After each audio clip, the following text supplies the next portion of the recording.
मुंबईतल्या कोस्टल रोडला भेगा पडल्याबाबत पंतप्रधान कार्यालयाकडून मुख्य सचिवांकडे विचारणा।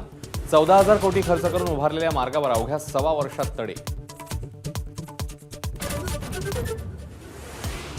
ठाण्याच्या बालेकिल्ल्यातच शिंदेना शह देण्याचा भाजपचा प्रयत्न। ठाण्यात भाजपचा महापौर व्हावा ही इच्छा असल्याचं आमदार संजय केळकरांचं मत। ठाण्यामध्ये स्वबळावर निवडणुका होणार का याचीही चर्चा।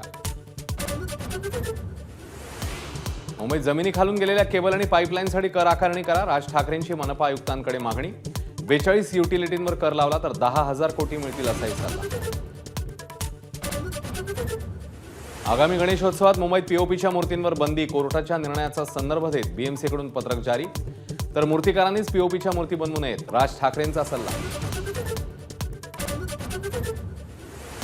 वोरा समितीचा अहवाल केंद्रीय गृह खात्याच्या रेकॉर्डवरून गायब झाल्याचा संशय। अहवालात राजकीय नेते आणि अंडरवर्ल्ड यांच्या संबंधांवर भाष्य।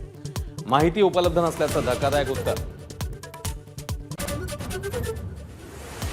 पनवेल महापालिकेचा अभिनव उपक्रम। शहरातील महिलांना देणार ड्रायव्हिंगचं मोफत प्रशिक्षण। 25 लाखांची तरतूद।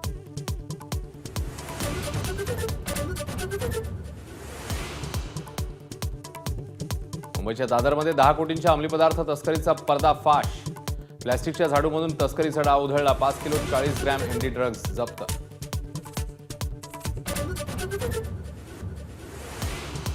रणजी ट्रॉफीच्या सेमीफायनलमध्ये विदर्भाकडनं मुंबईचा 80 धावांनी पराभव। रहाणे, सूर्यकुमार, शिवम दुबे अपयशी। केरळ आणि विदर्भामध्ये रंगणार रणजी फायनल।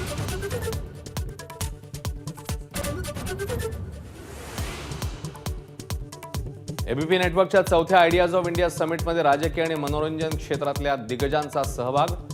शशी थरूर आणि अमेरिकेचे माजी राजदूत कर्ट वोडकर यांनी रशिया युक्रेनवर केली चर्चा।